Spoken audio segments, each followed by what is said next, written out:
Tarehe 24 mwezi Machi dunia inaadhimisha siku ya kifua kikuu, kusimama kidete dhidi ya ugonjwa huo ambao una historia ndefu na mapambano pia ambayo yamekuwa na historia ndefu hapa nchini na duniani kwa ujumla. Licha ya maendeleo ya sayansi, lakini bado maelfu ya watu wanapoteza maisha kila siku kutokana na ugonjwa huu ambao tiba yake ipo na pia unaweza kuzuilika. Sasa katika kuzungumza zaidi kuhusiana na siku hii na ugonjwa wenyewe tunaye Dr. Emmanuel Limo ambaye ni mratibu wa kifua kikuu mkoa wa KTB Kinondoni. Karibu sana Dr. Habari za muda huu? Salama. Naam. Tuanze tu kwa kujikumbusha tu ugonjwa wa kifua kikuu ni ugonjwa namna gani, kwa sababu kuna wengine pia kuna mitazamo tofauti ambayo imekuwepo, ugonjwa huu pia ukihusishwa na magonjwa mengine ama ikihusishwa kama mtu akiwa na ugonjwa fulani basi moja kwa moja anakuwa na TB, lakini hasa kwa tafsiri ya kitaalamu tunapozungumzia TB tunamaanisha nini? Ugonjwa wa kifua kikuu ni ugonjwa ambao unasababishwa na bakteria. Kwanza ni ugonjwa wa kuambukiza na unasababishwa na bakteria, na hawa bakteria kitaalamu tunawaita Mycobacterium tuberculosis, na ni tofauti na watu wanavyodhani kwamba ni ugonjwa pengine wa kurithi au wa kulogwa. Kwa hiyo ni ugonjwa wa kuambukiza na unasababishwa na vimelea aina ya bakteria, nao unaambukizwa kwa njia ya hewa. Sasa watu gani ambao wako hatarini kupata kifua kikuu? Kifua kikuu ni ugonjwa ambao umekuwa unaleta athari na unaambukizwa kwa urahisi kwa watu ambao kidogo wana changamoto, kwa maana ya kuishi katika mazingira hatarishi yenye msongamano, lakini pia watu ambao tayari kinga zao za mwili pia zimeshakuwa na dhaifu. Kwa hiyo tukizungumzia maambukizi tunazungumzia mazingira, kwa maana kwamba msongamano, upatikanaji wa hewa ya kutosha. Kwa hiyo watu wanakuwa katika maeneo hayo wanakuwa kwenye hatari ya kupata kifua kikuu. Lakini tukizungumzia hali ya kinga za mwili kwa maana ya kuugua ugonjwa wa kifua kikuu, tunazungumzia kinga za mwili kushuka. Kwa wazee na watoto ni kundi ambalo linaathirika zaidi kwa sababu ya kinga. Lakini kuna wagonjwa mfano wagonjwa wa saratani na wagonjwa wa tunasema watu wanaoishi na maambukizi ya virusi vya ukimwi, lakini pia wagonjwa wa kisukari. Hawa kidogo wanapata hiyo changamoto kwa sababu kinga zao zinakuwa ziko chini. Sawa sawa. Na umesema mazingira hatarishi, ni mazingira namna gani hayo kwa mfano? Ugonjwa wa kifua kikuu umekuwa ukienea sana kwa urahisi katika mazingira ambayo hewa haipatikani ya kutosha. Kwa mfano kwenye mikusanyiko, na hii mikusanyiko unakuta miundombinu hairuhusu upatikanaji wa hewa ya kutosha. Unakuta ni vyumba ambavyo havina madirisha makubwa. Kwa mfano tuna kumbi za starehe, kuna mrundikano mkubwa wa watu lakini hewa haipatikani ya kutosha.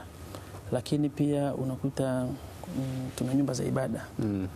Ni hayo yote ni maeneo ya mkusanyiko ambayo kuna hatari zaidi ya kupata kifua kikuu. Kuna maeneo ya migodi, machimbo. Yale maeneo kidogo nayo pia hewa haipatikani, lakini mwanga, tuna changamoto ya mwanga. Tunasema kwamba kifua kikuu ili yule bakteria waweze kuzaliana na kuenea kwa urahisi, tunaangalia vitu viwili. Cha kwanza ni hewa ya kutosha, upatikanaji wa hewa, lakini na mwanga wa kutosha.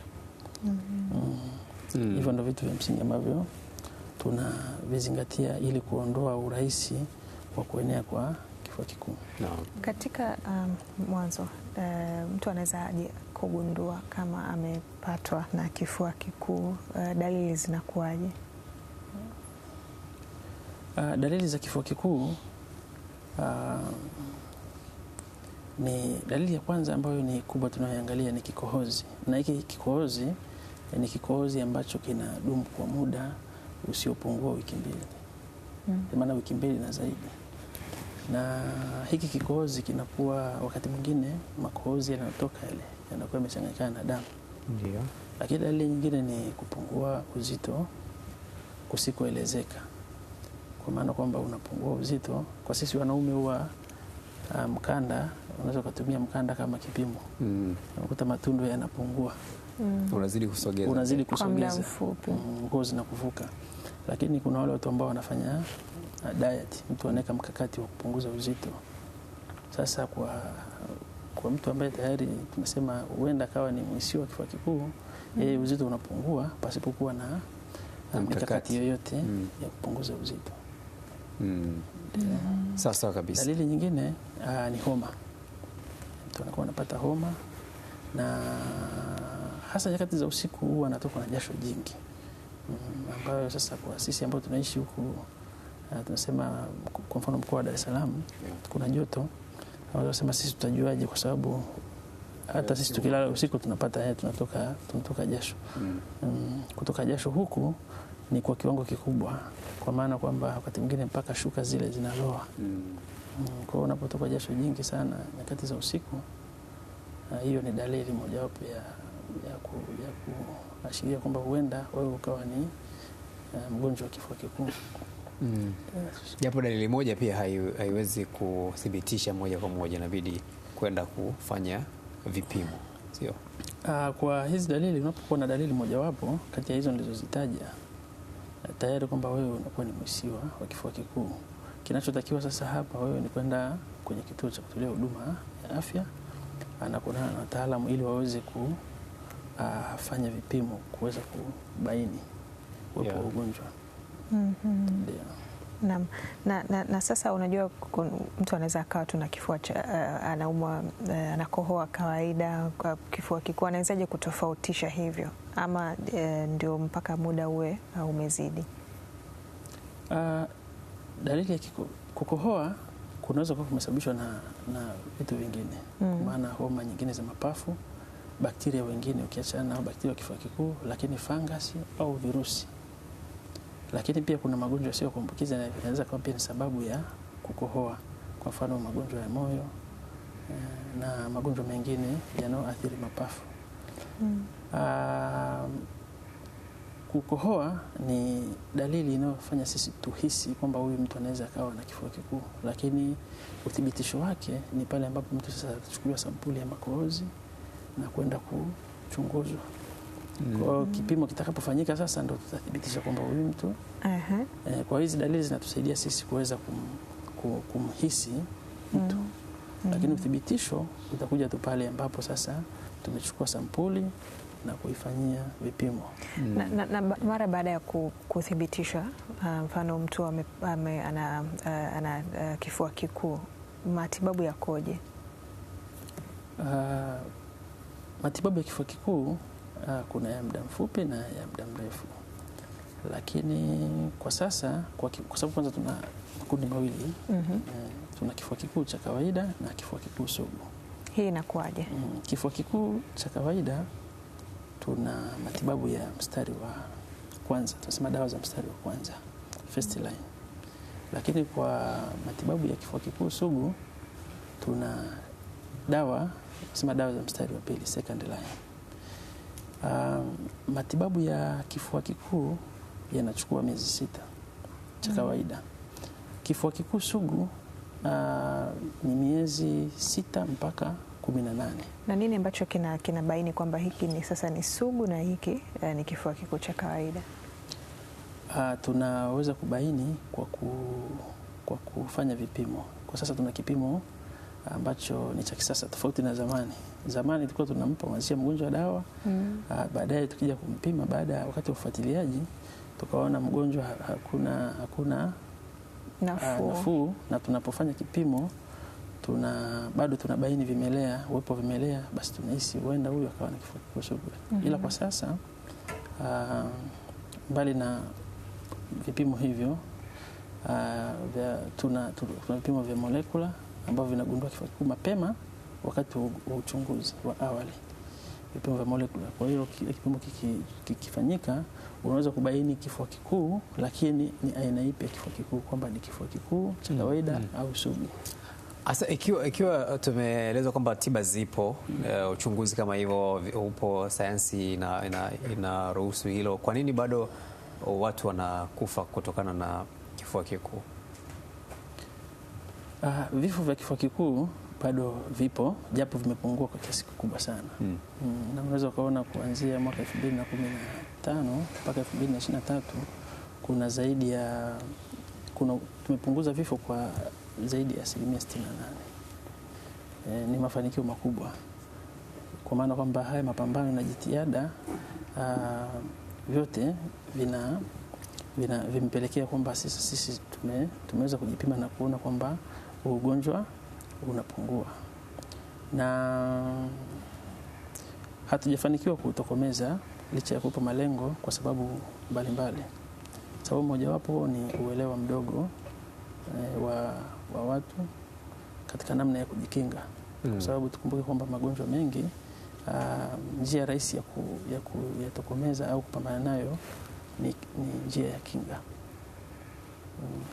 Kwa hiyo bado uelewa ni mdogo kwa jamii, lakini bado tuna changamoto ya miundombinu kwa baadhi ya maeneo, licha ya kwamba serikali imejitahidi sana.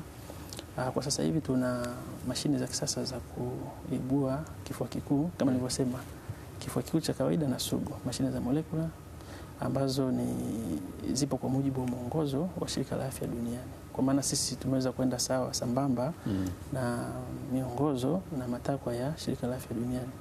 Serikali imeweza kusambaza hizo mashine almost kwenye hospitali zote za wilaya.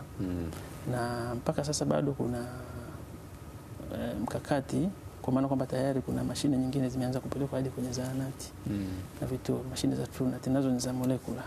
Kwa hiyo unaona kabisa kwamba ni jitihada ambazo huenda pengine tukiongeza nguvu kwenye miundombinu na utoaji wa elimu tunaweza tukafikia malengo ya kutokomeza kifua kikuu. Sasa ni katika level gani ikifikia na kunakuwa na ugumu wa kuweza kutibu na ndio pia sababu za watu kupoteza maisha? Au kifua kikuu kikiwa tu katika level yoyote kinatibika? Kifua kikuu kinatibika unapowahi na hata unapochelewa. Inategemea na namna gani mapafu yako au sehemu zako za mwili zimeshambuliwa au zimeathirika. Sisi huwa tunajitahidi sana pale tu mgonjwa anapoibuliwa au anapobainika, anaanzishwa matibabu mapema iwezekanavyo kwa lengo la kuzuia maambukizi yasienee, lakini kuokoa maisha yake.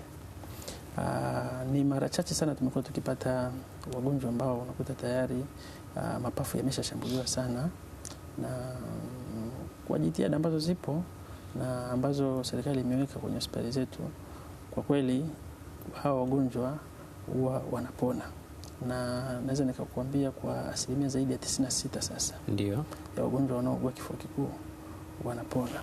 Hii sio kwa Tanzania peke yake, lakini hata kwetu Kinondoni asilimia zaidi ya 96 ya wagonjwa wote wanaougua kifua kikuu wanapona. Ndio. Vipi kwa upande wa kinga, hasa kwa makundi ambayo awali uligusia yanaweza kuwa hatarini kutokana na labda upungufu wa kinga mwilini? Kwao inakuwaje? Utaratibu ukoje hasa kwa kinga ya kifua kikuu? Upande wa kinga kuna utaratibu wa chanjo. Watoto wanapata chanjo wanapozaliwa tu, wanapata chanjo sindano, wanapata chanjo begani. Lakini mbali na hapo kuna yale makundi ambayo nimesema ni makundi ambayo kwenye hatari zaidi kupata kifua kikuu. Nitaja wazee, nikataja watu wanaoishi na maambukizi ya virusi vya ukimwi, lakini nikasema pia na watoto.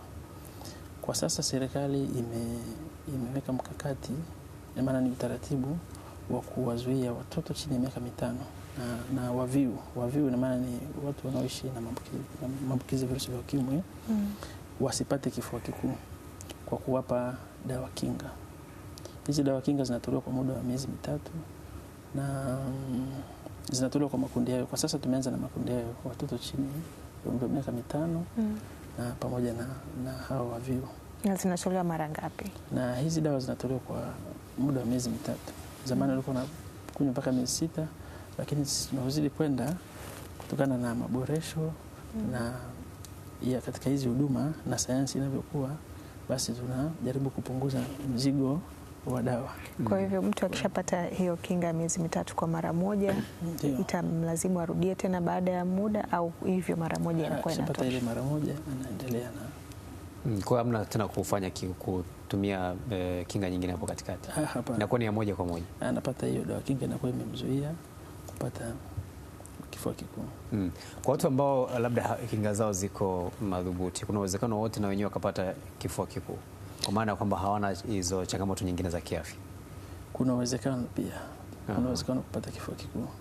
Kwa hiyo ndio maana tunasema tahadhari hizi za msingi na hii elimu inalenga watu wote. Na swala la kupungua kinga, sababu zipo nyingi. Kama utakumbuka nilitaja nikasema kuna magonjwa, wakati mwingine kuna magonjwa kama kisukari, saratani, lakini ishu ya lishe watu wengi wanaisahau. Lishe kuwa duni nayo pia inapelekea kinga kushuka na kukuweka kwenye hatari ya kupata kifua kikuu. Ndio. Sasa maana inakuwa mtu labda hali vizuri, hazingatii ile mlo kamili. Sahihi kabisa.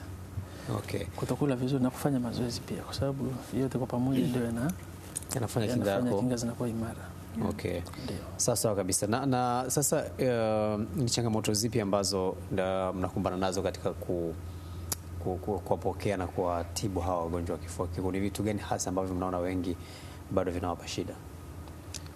Kikubwa sana kinachotusumbua kwa sasa hivi katika matibabu ni swala la baadhi ya wagonjwa kukosa makazi.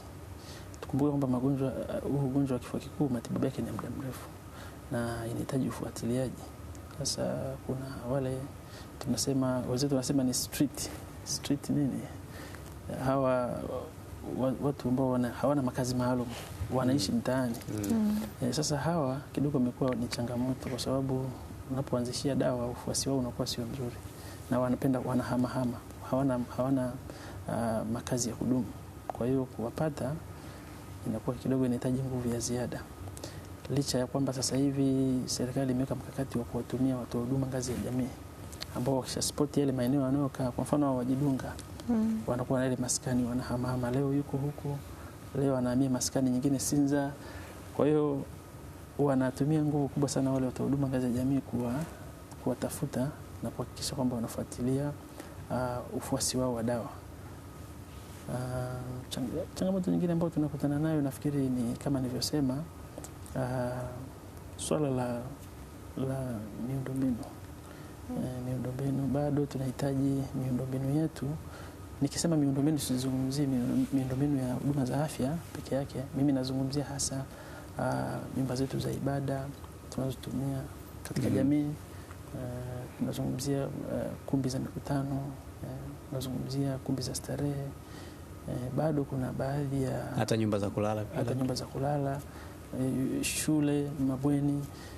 Bado kuna baadhi ya hizi nyumba zinajengwa bila kufuata kuzingatia utaratibu kwa maana wa kukinga magonjwa ya kuambukiza kwa njia ya hewa, kwa maana kuhakikisha kwamba madirisha yanakuwa makubwa, hewa inapatikana ya kutosha, lakini pia mwanga unapatikana wa kutosha. Kwa hiyo nafikiri ni changamoto, na ndio maana tumekuja na kwa mwaka huu kauli mbiu ni kwamba wadau, viongozi pamoja na wananchi kwa pamoja tukao tuungane sasa kuhakikisha tunapambana na ili tuweze kutokomeza kifua kikuu. Kwa hiyo ina maana ni mkakati jumuishi, sio swala tena kusema tunawaachia watu wa huduma ngazi ya watu wa huduma za afya au tunawaachia viongozi, lakini hata wananchi nao pia watakuwa watambue kwamba wana mchango kwenye kuhakikisha kwamba ugonjwa unatokomezwa. Kwa vijana pia inabidi waipate vizuri dokta, kwa sababu wanakwenda kwenye kwa mfano hizi kumbi za starehe. Kama umewahi kwenda kwenye hizi kumbi hizi za muziki, unakuta zimefungwa, zimezibwa, yani hakuna hewa ambayo inapita, ili ule muziki ule mdundo unakuwa unabaki mle ndani. Sasa hii na yenyewe pia inaweza ikawa na mchango gani katika kusababisha hiyo tatizo? Na ndio maana nikasema kweli elimu inatakiwa sana, lakini pia usimamizi, kwa sababu tuna viongozi, naamini tutashirikiana, na naamini viongozi mbalimbali wananisikia, kwamba kwa sababu hizi kumbi zinapopatiwa vibali kwa maana ya idhini ya kuendesha zile huduma, kuna michakato ya usajili na vibali ambayo wanapitia. Nafikiri wangeangalia pia na swala la hewa upatikanaji. Kwa hizi ambazo zinajengwa zinakuwa hazina sehemu za kupitisha hewa, inakuwa haitakiwi iwe hivyo, sio kiafya hiyo haitakiwi. Hewa inatakiwa iwepo hewa na mwanga wa kutosha ili kuzuia. Sasa kule hamna hewa wala hamna mwanga. Kuna zile taa tu zina hiyo ni changamoto. Kwa hiyo nafikiri sasa tunapozidi kwenda tunazidi kupeana elimu, kueleweshana. Kwa hiyo hata baadhi ya wananchi watachukua hiyo watalichukua na sasa. Wengine wanaweza kusema kwamba bwana, kuna jambo, yani kuna mambo mawili hapo. Kuna kupunguza kelele ambazo zingeweza kuingia mtaani na kusababishia watu usumbufu, lakini wao sasa wanafanya vile ili ni kama soundproof, yani kuhakikisha kwamba ile sauti haitoki nje kwa ajili ya kuleta usumbufu kwa watu wengine ambao wako nje au usiki na kile kinachoendelea kule ndani. Sasa mimi kwa upande wa afya mimi lazima nitoe tu ule mtazamo wa kiafya. Mtazamo wa kiafya. Swala la kelele sio zuri, japo kelele kiafya pia sio nzuri. Kelele, sauti kubwa nayo ina athari kwenye masikio. Kwa hiyo mimi nafikiri kuna haja ya kulitazama hilo kwa sababu sasa tukiacha watu wakarundikana kwa wingi katika eneo moja na hewa ikawa haipatikani ya kutosha na mwanga ukawa pia haupatikani ya kutosha, tayari tunaongeza uwezekano wa watu kuambukizana ugonjwa wa kifua. Na sio ugonjwa wa kifua kikuu peke yake, ni hata magonjwa mengine yanayoambukiza kwa njia za hewa. Nafikiri utakumbuka tukirudi nyuma miaka kadhaa iliyopita, utakumbuka tulikuwa na outbreak ya ugonjwa wa corona. Na unaona hizi shughuli za mikutano, mikusanyiko ziliweza kuzuiwa. Ni kutokana na hali ya maambukizi au hali ya ugonjwa ule. Hivyo basi inabidi tuendelee kuelewa kwamba hata ugonjwa wa kifua kikuu kuenea kwake ni kutokana na kukusanyika katika maeneo ambayo hewa haipatikani ya kutosha, hewa pamoja na mwanga. Na sasa kwenye hali kama hiyo, kifua kikuu kinaweza kuambukizwa kwa njia ya hewa. Mtu katika familia, ngazi ya familia, wanaweza kuchukua tahadhari gani, hasa pale ambapo inawezekana kuna mmoja kati ya mwanafamilia ana kifua kikuu, kuto kumnyanyapaa, lakini pia kuchukua tahadhari? Labda kabla sija kujibu nitangulia kusema hivi, kutokana na dhana ya unyanyapaa, labda tu watu wanatakiwa wafahamu kwamba unapokuwa na mgonjwa wa kifua kikuu ambaye ameanza matibabu, uwezekano wa kuambukiza ni mdogo sana. Ni kama haupo. Ambaye ameanza matibabu. Na tunasema ni mdogo sana kwa sababu dawa zina uwezo wa kuwafubaza na kuwaua wale bakteria ndani ya kipindi cha muda mfupi.